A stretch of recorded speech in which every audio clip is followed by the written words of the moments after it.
Oke, kita langsung aja ya. Coba deh lihat ponsel Android yang ada di saku kalian sekarang. Pertanyaannya, apakah ponsel itu benar-benar kerja buat kalian? Dalam beberapa menit ke depan, kita bakal bongkar caranya menyulap benda yang sering banget jadi sumber distraksi ini menjadi mesin kreativitas yang super canggih. Fokusnya bukan lagi soal konsumsi, tapi soal produksi. Nah, ini dia pertanyaan intinya yang mesti kita jawab bareng-bareng. Soalnya kan, secara default, ponsel itu dirancang buat jadi mainan yang bikin nagih. Tapi, dengan sedikit rekayasa ulang yang disengaja, kita bisa ubah itu jadi alat paling ampuh yang kita punya buat ngelahirin ide dan karya.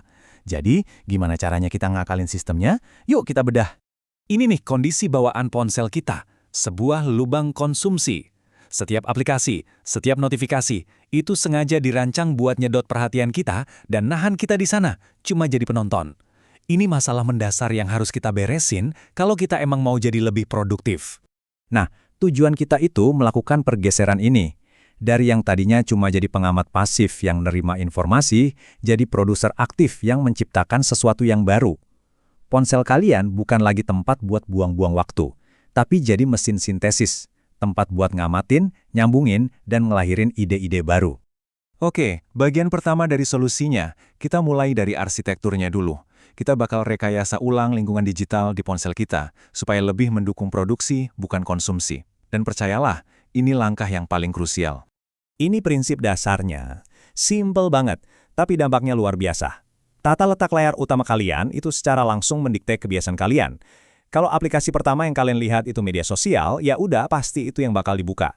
Jadi kita harus ubah apa yang kita lihat pertama kali. Terus gimana caranya? Gampang, ada 3 langkah praktis. Pertama, dominasi halaman 1. Maksudnya, taruh aplikasi-aplikasi kreatif kalian, kayak aplikasi catatan atau sketsa, di posisi paling utama, yang paling gampang dijangkau jempol. Kedua, pengasingan konsumsi.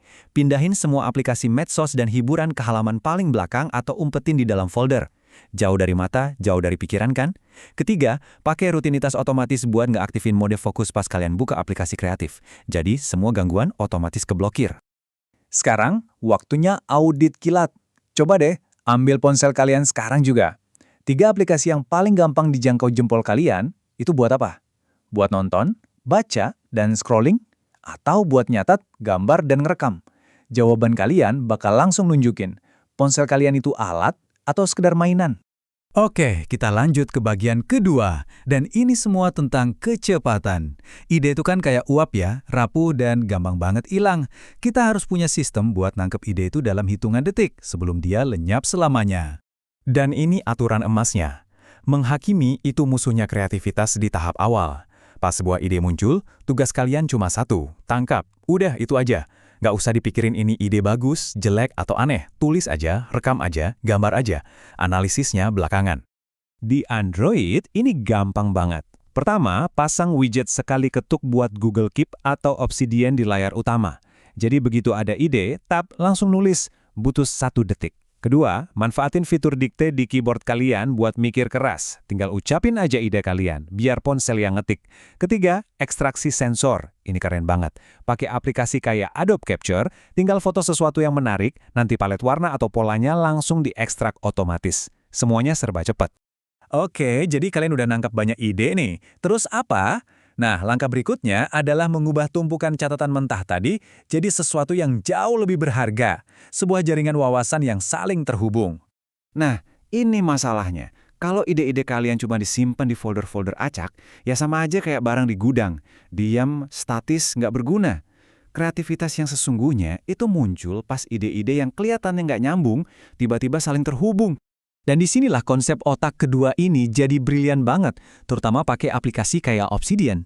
Jadi alih-alih pakai folder, kalian pakai tautan balik atau backlink buat nyambungin satu catatan ke catatan lain. Misal, catatan tentang teori warna bisa nyambung ke foto matahari terbenam dan potongan puisi. Ini ngebuat peta visual dari pikiran kalian yang bikin kalian bisa ngelihat koneksi-koneksi yang nggak pernah kalian sadari sebelumnya. Nangkap dan nyambungin ide itu penting. Tapi kita juga butuh ruang mental buat benar-benar ngembanginnya. Nah, di bagian ini kita bakal bahas gimana caranya ngelindungin waktu dan fokus kita dari gempuran distraksi yang gak ada habisnya. Ini aturan simpel yang bisa mengubah segalanya. Terapin rasio 1:1. Jadi gini, kalau kalian habis 30 menit nonton YouTube atau scroll-scroll Instagram, kalian wajib komitmen buat pakai 30 menit berikutnya di aplikasi kreatif. Aturan ini maksa adanya keseimbangan dan ngubah kalian dari konsumen pasif jadi partisipan aktif di hidup kalian sendiri. Di Android, ada beberapa senjata ampuh buat ini. Coba deh aktifin mode grayscale atau skala abu-abu. Ini secara instan bikin aplikasi yang warna-warni jadi kurang menarik. Terus pakai mode fokus bawaan buat ngejadwalin waktu di mana aplikasi pengganggu nggak bisa diakses sama sekali. Dan yang paling penting bikin aturan pribadi. Jangan buka media sosial di pagi hari sebelum kalian sempat bikin sesuatu. Lindungi jam-jam emas kreativitas kalian. Oke, terakhir kita ngomongin soal tools atau alatnya. Kalian tuh nggak butuh puluhan aplikasi loh. Justru sebaliknya, kuncinya adalah punya beberapa alat yang benar-benar bisa diandelin dan mencakup berbagai medium kreatif. Ini dia nih, starter pack minimalis yang bisa kalian coba. Buat mikir visual, coba deh Concepts. Kanvasnya nggak terbatas, jadi bener-bener bebas buat nuangin ide. Buat nulis tanpa gangguan, AI Writer bakal ngubah cara kalian nulis di ponsel. Buat musik, BandLab itu pada dasarnya studio rekaman lengkap di saku kalian. Dan buat nyambungin semua ide kalian, Obsidian adalah game changernya.